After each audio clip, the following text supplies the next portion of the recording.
Friends, welcome to bright minds academy. तो आज की इस वीडियो में हम पढ़ने वाले हैं आईवीएफ या इन विट्रो फर्टिलाइजेशन या इसी को पात्रे निषेचन कहा जाता है। तो ये जो होता है आईवीएफ, इनफर्टिलिटी, जो दंपत्ति होते हैं, बंध दंपत्ति, उनको संतान प्राप्ति की एक कृत्रिम विधि है। इसी के माध्यम से जो बंध दंपत्ति होते हैं उनको संतान प्राप्ति का जो अवसर है प्राप्त होता है। तो चलिए जानते हैं आईवीएफ होता क्या है, इसकी प्रक्रिया क्या क्या है तथा इससे कैसे संतान उत्पत्ति में ये मदद करती है। तो चलिए शुरू करते हैं।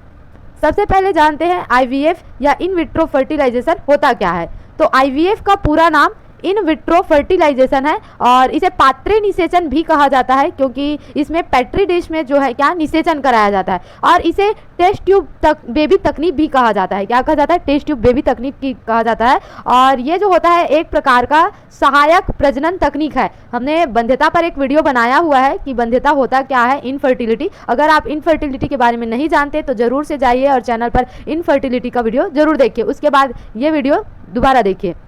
तो बंध्य जो होते हैं उनको असिस्टेड रिप्रोडक्टिव टेक्नोलॉजी के द्वारा जो है संतान उत्पत्ति किया जा सकता है। तो उन्हीं में से एक तकनीक है क्या, आईवीएफ, या इसी को सहायक प्रजनन तकनीक भी कहा जाता है। उन्हीं में से एक है आईवीएफ या इन विट्रो फर्टिलाइजेशन या इसी को पात्रे निषेचन कहा जाता है। इस तकनीक में क्या होता है, तो इसमें निषेचन जो होता है, फर्टिलाइजेशन, शरीर के बाहर लैब में किया जाता है, प्रयोगशाला में। वैसे जो है निषेचन माता के अंदर होता है, माता या मादा शरीर के अंदर होता है, लेकिन किसी कारणवश यदि मादा के शरीर में निषेचन नहीं हो पा रहा है, शुक्राणु और अंडाणु का आपस में संलयन नहीं हो पा रहा है, तो उनका निषेचन कृत्रिम रूप से शरीर के बाहर, शरीर जैसे वातावरण में कराया जाता है। और इसी को ही क्या कहा जाता है, आईवीएफ। और निषेचन के बाद जो भ्रूण बनता है उसको मां के गर्भाशय में, यूटेरस में क्या कर दिया जाता है, प्रत्यारोपित कर दिया जाता है, ट्रांसफॉर्म कर दिया जाता है। ईटी यानी कि एम्ब्रियो ट्रांसफॉर्मेशन या ट्रांसप्लांटेशन किया जाता है। तो पहले निषेचन बाहर कराया जाएगा शरीर के जैसे ही वातावरण में,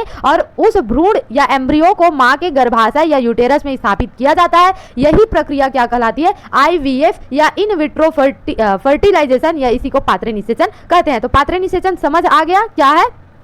अब देखते हैं पात्रे निषेचन या आईवीएफ की आवश्यकता क्यों पड़ती है। तो आईवीएफ का उपयोग तब किया जाता है जब सामान्य प्राकृतिक गर्भधारण संभव नहीं हो पाता, मतलब शरीर के अंदर निषेचन नहीं हो पा रहा है प्राकृतिक तौर पर, तो आईवीएफ की मदद ली जाती है।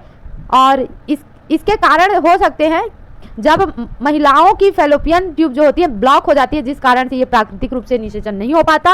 अंडाणुओं का सही से निर्माण नहीं होना, ये भी इन कारणों से बंध्यता उत्पन्न हो जाती है, या प्राकृतिक रूप से अंदर में निषेचन नहीं होता। पुरुषों में शुक्राणु की संख्या या गतिशीलता की कमी होना, मोर्टेलिटी का कम हो जाना, यह भी एक कारण है। हार्मोनल असंतुलितता या असंतुलन के कारण, या अज्ञात जो कारणों से जो है बांझपन होता है, जिस कारण से आईवीएफ की क्या पड़ती है, आवश्यकता पड़ती है, और इसके माध्यम से एक भ्रूण उत्पन्न किया जा सकता है। तो आईवीएफ की आवश्यकता इन परिस्थितियों में पड़ती है। वहीं आईवीएफ की प्रक्रिया देखें कैसे किया जाता है। तो आईवीएफ जो होता है कई चरणों में जो है पूर्ण होता है। इसका पहला चरण होता है अंडाणु उत्पादन को उत्तेजित करना, ओवरी को स्टिमुलेट करना कि वो क्या करे, अंडाशय या ओवम रिलीज करे, अधिक मात्रा में बनाए। तो महिला को हार्मोनल इंजेक्शन दिए जाते हैं। क्यों दिए जाते हैं? ताकि ओवरी से अधिक संख्या में क्या बन सके, अंडाणु बन सके, ओवम का फॉर्मेशन हो सके।